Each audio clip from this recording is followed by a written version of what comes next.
Andrea has a pretty good setup relative to some of the other Sultai lists that you've seen. He's got more counter magic, and that's really, really important in this matchup because we call it a Goblins deck, but it's really just a Muxus deck. The entire game plan for this deck is trying to get a Muxus into play and close out the game that way. So the more counter spells you have to prevent Muxus from resolving, the better. And Mengucci is playing multiple copies of Essence Scatter and Ether Gust in his main deck.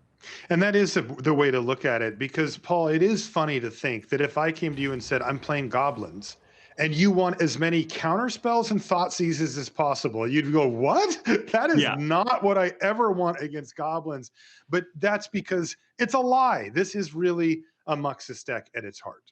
Yeah, the thing is, most of the time that these Goblin decks will win will be through a big Muxus and not just by getting a curve out aggressive creature draw, because the creatures aren't very big in this deck, right? We're talking about Wily Goblin. You're playing a 2-mana 1/1 in your deck. You're playing Skirk Prospector. So sure, you can have some games where that somehow closes out games, but primarily your game plan is to get Muxus onto the battlefield. Now, this Yasharn that Andrea Mengucci is playing is actually pretty strong against the Goblin deck because it does shut down the ramp effects that the Goblin decks have to get to that Muxus. It shuts off Skirk Prospector and prevents you from being able to sacrifice Goblins to Phyrexian Tower and prevents you from sacrificing treasures to make mana to cast Muxus.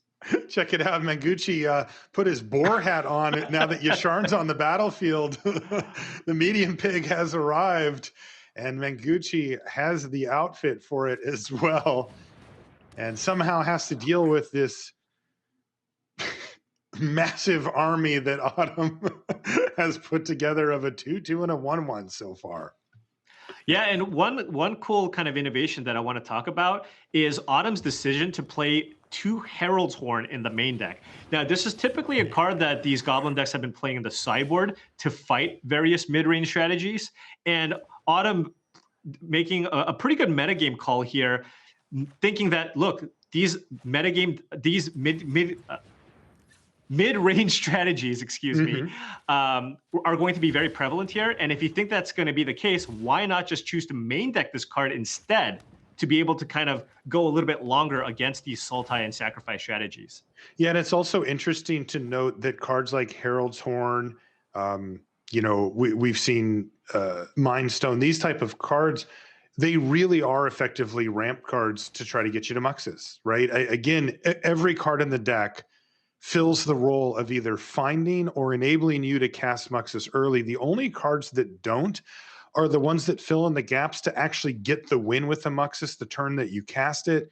You know, cards like Krenko and the 2 lords that they play, right, that don't, or I should say one of the lords that they play that don't actually get you that much closer to casting Muxus, but they give you the ability to win the game the turn that you do.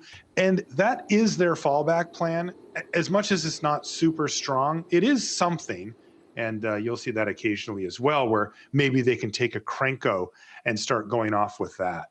And as you can see here, Autumn taking time here, you might just think, why not just slam the Muxus? Well, Mengucci has, wow, that was a Krenko Matron Wily Goblin. Yeah, which is kind of interesting, actually, because there's no haste-giving Lord here, which means that normally this game would just be over on the spot if there was one of those available. And it is not technically. I don't know how good Extinction Event, how well it can clean up this mess, especially with another Muxus in hand here. Oh, and there's a Chieftain in hand too. But interesting that that Andrea's not dead. You know, that could have just been over right there. Right, but this Herald's Horn is still doing a lot of work.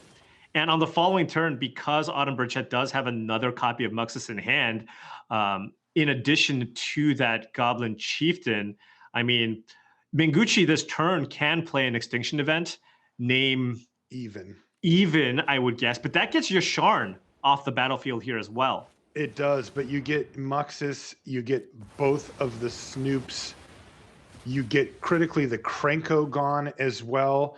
That was a big swing, but I still feel like Autumn's a heavy favorite here. Yeah, I mean, Autumn's just going to be able to slam the Muxus right now. Could also potentially play the Skirk Prospector here too. which would allow Autumn, which would basically guarantee Autumn the ability to have a haste creature in play because you can sacrifice some goblins to run out that goblin chieftain that's in the hand. Yeah, an interesting interaction too that was mentioned was the fact that Yasharn shuts down the Skirk Prospector, which means that otherwise Autumn could have started sacrificing goblins to get the chieftain down and won the game. Here we go, Muxus number 2. Yeah, and this should do it. This should do it, right? Yeah. And there it is. The chieftain is the key because then Krenko gets activated. They're all 2/2s with haste and everything coming into the red zone's plenty enough to get the job done. Autumn Burchett picks up game number 1 over Andrea Mengucci. Players are going to hit the sideboards now. And yeah, kind of interesting little interactions. Again, Yasharn shutting down the Skirk Prospectors, kind of interesting. Then it was the Extinction event, which wiped away everything. And, you know, with no response available there, there was nothing left to really sacrifice of note. So kind of interesting. But honestly, looking at the matchup from Andrea's side, that seemed awful. Like Yasharn is not where you want to be. And if you looked at Andrea's hand, it was also not great. You know, cards like Hydroid Crisis just don't do much when your opponent's trying to do 50 to you in one turn. Yeah. And again, this is why hand disruption and counter magic is so important in this matchup, because you really need to prevent your opponent from actually being able to cast that Muxus. Spot removal is actually not really where you want to be necessarily. You can't simply just beat goblins by overloading on eliminates and fatal pushes and trying to get the job done that way. You need to be able to prevent Muxus from hitting the battlefield. So fully expect all the Ether Gust, of course, because it's a red deck, but any additional Essence Scatters or Disdainful Strokes or counter spells that Andrea might have in the sideboard, those should all be coming in here. Yeah, that's going to be very important here. And it ends up being another 2 Ether Gusts and a Disdainful Stroke that that he can bring in. And what I really want to see in action is the Herald's Horn. Autumn boards up to 4 copies of that card. And if the games do go a little bit long, I mean, you have to imagine that that Herald's Horn is going to do a lot of work in this matchup because Andrea's deck just doesn't have a lot of answers to deal with an artifact. It certainly did in the first game. My goodness sakes, Autumn was drawing multiple cards there per turn thanks to the Herald's Horn, and then also the bump that you get on mana as well. The Chandra off the top adds an interesting wrinkle here as to what Autumn may choose to play, because I think there was a decent shot that she was just going to run out the Snoop there, but now running out the Mind Stone here, so now you can play a turn 3 Chandra here potentially. That's right. That's the one Chandra in the list, and you know, some of the Goblins players have adopted Chandra as another potential way to find the card they need or to just ramp out into the next turn. Really a nice addition, though. As we've seen, Autumn has not gone the full Chandra route here, just the one in the board. But here it is on the battlefield, so nice. Yeah, and what's interesting here is Andrea could have Ether Gusted the Chandra there, perhaps maybe hoping that Autumn goes for the +1 on the Chandra that Corey outlined earlier, where if you +1 on the Chandra, in response, you Ether Gust the Chandra, all of a sudden you've effectively killed the Chandra as it gets exiled. But with the Goblin deck, when you do, with the Goblin deck specifically, if a Chandra resolves, you can very easily play around that because you just have plenty of cheap red creatures that you can play off the mana generation from the Chandra. So there's a Muxus in hand.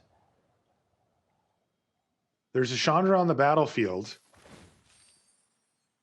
Kind of thinking it's time for a Muxus to hit the battlefield here, Paul. Yeah, given that the Nissa's in play, I think you're just gonna have to go for it. Now, Andrea does have the Ether Gust here. However, he's not going to be able to stop it from entering the battlefield next turn. So we could have a potentially gigantic Muxus turn on the next turn. Yeah, this is big. The Uro Titan of Nature's Wrath needs to find some way to interact. And there's a little bit of awkwardness here, too, in that Muxus is on top of the library and not in hand for Autumn, so cards like Thoughtseize will not apply. And unfortunately for Mengucci, that's just another land off the top of the library. I think he's going to find himself in one of those scenarios where you have to hold your breath unless this Fabled Passage is the last card needed to be able to bring back Uro, and it is. I think it is. Okay, so there's still room here. Yeah, so he'll be able to kill Chandra and escape Uro, and I mean have 12 power on the battlefield. So that is a decent force for Autumn to try to fight through. But we have also seen Muxus just do ridiculous things where you hit Chieftain with a Krenko. Right, So and it was Thoughtseize, but again, that issue that we outlined, it's on top. Can't Thoughtseize it from the top of the library, and so Mengucci is going to have to settle here. But we are going to see a Muxus hit the battlefield. Now, it is not a guaranteed win by any stretch of the imagination. There are many fail cases, and Mengucci will have blockers and 22 life. So this could be a scenario where you can survive a Muxus, but if the wrong cards come, forget about it. Yeah. I mean, Mengucci doesn't look to be in that bad of a shape here, right? I mean, you have an Uro and 2 3/3s. It all just comes down to what we see here. Okay. This is it. This is going to be the way this game goes. This Muxus either wins on the spot or creates a huge advantage. Wow. Whoa! Oh 5 for 5. 5? Everything off of the Muxus. Now, is it a win? Is the question? I mean, Krenko Mob Boss with haste is nice, but there is no Chieftain. 2 Skirk Prospectors on the battlefield, though, should be able to get that Chieftain down. And I bet you we're going to see a win here. Right. Yeah, no, definitely. And the thing is, Autumn can play another Muxus here if she wants. Oh, I want. Right? Yes. If you want. Do that. We can sack the Krenko because it's useless now. It's given us the tokens already. We can sack the Muxus and 3 additional tokens and play out another Muxus here. Yeah, that seems like it's going to be very difficult to beat. Look at Mengucci. He knows it all comes down to this resolved Muxus. Can I survive, he says, and the answer is starting to look towards no here pretty Probably sharply. Not. I would not trade places with Autumn Burchett at this point. With City? Yeah, now there is a chance. I mean, we saw everything hit here. That was 5 out of 6, and that is not a whiff. And now the only thing needed is some way to pump up all of these little goblins, and that is in hand here for Burchett.